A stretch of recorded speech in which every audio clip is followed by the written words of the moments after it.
دیکھیے بھائی، کعبہ پر جو بادشاہ نے حملہ کیا تھا وہ کیا؟ ابراہ کعبہ سے اتنی نفرت کیوں کرتا کہ 60,000 فوج لے کے کعبہ پر حملہ کر دیا؟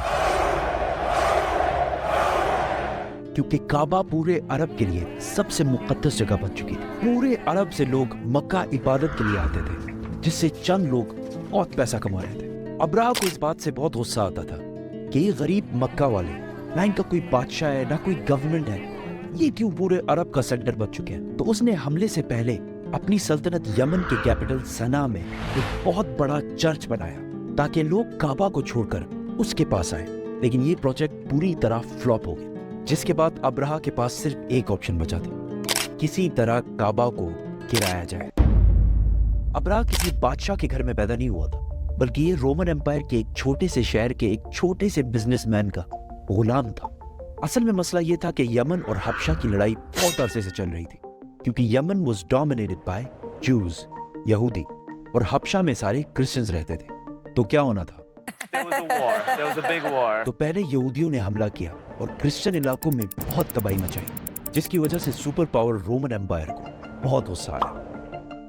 تب بھی کرسچنز ہی سپر پاور تھے، تو رومن امپائر نے حبشہ میں اپنے کرسچن بھائیوں کی مدد کر کے یمن میں یہودیوں کی سلطنت ہمیشہ کے لیے ختم کر دی، اور اس کام کے لیے انہوں نے اپنے ہی غلام کو بھیجا جس کا نام تھا ابراہ، جو 1,00,000 فوج لے کر گیا اور یہودیوں کی تباہی مچا دی۔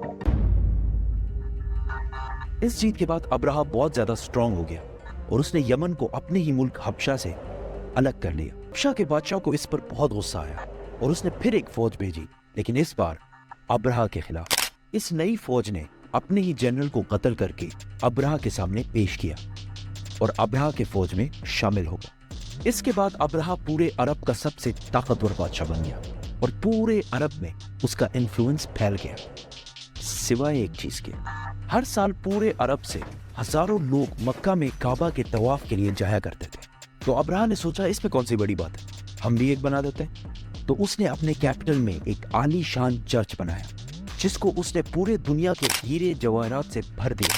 یہ بلڈنگ پورے عرب میں سب سے خوبصورت اور عالی شان بلڈنگ تھی۔ عربیوں نے اس سے پہلے ایسی کوئی چیز نہیں دیکھی تھی، لیکن کوئی بھی اس کی عبادت کے لیے نہیں آیا اور سب اسی پرانے کعبہ کی طرف جاتے رہے۔ اتنا خرچہ اور اتنا سب کچھ کرنے کے بعد بھی جب ابراہ فیل ہوا تو اس کے پاس صرف ایک ہی آپشن بچا، تو اس نے 60,000 لوگوں کی فوج جمع کی اور کعبہ پر حملہ کر دیا۔ ابھی تک جتنی سٹوری ہم نے بتائی ہے وہ صرف اسلام میں ہی نہیں بلکہ ہسٹری میں بھی لکھی ہوئی ہے، جو کہ پرانے زمانے کے عربی انسکرپشن سے اٹھائی گئی ہے۔ ان سب میں ابراہ ایک بہت بڑا بادشاہ تھا، لیکن اس کے مکہ جانے کا کوئی بھی ذکر نہیں ہے۔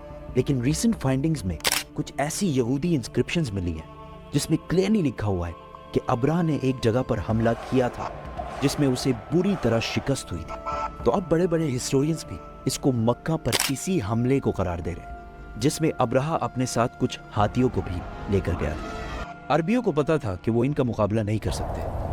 کچھ قبیلوں نے لڑائی کرنے کی کوشش کی، لیکن ابراہ نے انہیں کہا کہ وہ کوئی خون خرابہ نہیں چاہتا، وہ صرف کعبہ کو گرانا چاہتا ہے تاکہ لوگ کعبہ کو چھوڑ کر اس کے چرچ میں آئیں۔ آس پاس سب لوٹنے کے بعد جب وہ مکہ پہنچا تو اس نے ان کے چیف کو بلایا۔ تو عبد المطلب نے آ کر کہا کہ آپ نے میرے کچھ اونٹ قبضہ کیے ہیں، وہ مجھے واپس کر دیں۔ تو ابراہ نے ہنس کر کہا کہ مجھے تو لگا تم بہت بہادر شخص ہوگے، تمہیں تو اپنے اونٹوں کی ٹینشن ہے۔ تو عبد المطلب نے کہا کہ میں صرف اپنے اونٹوں کا مالک ہوں، اس گھر کا جو مالک ہے وہ جانے اور تم جانو، لیکن اتنا میں بتا دوں آج تک کوئی بھی اس گھر کو نقصان نہیں پہنچا پایا۔ اللہ اگلے دن ابراہ نے اپنی فوج کو حملے کا حکم دیا، لیکن اس کا ہاتھی رک گیا اور بہت کوشش کے بعد بھی وہ نہیں ہلا۔ اسی وقت آسمان سے کچھ پرندے آئے اور ہر ایک کے منہ میں ایک پتھر تھا۔ یہ ایسے پرندے تھے کہ اس دن سے پہلے نہ انہیں کبھی کسی نے دیکھا اور نہ اس دن کے بعد، اور وہ ابراہ کی فوج کے لوگوں کو ٹارگٹ کر کر کے مار رہے تھے۔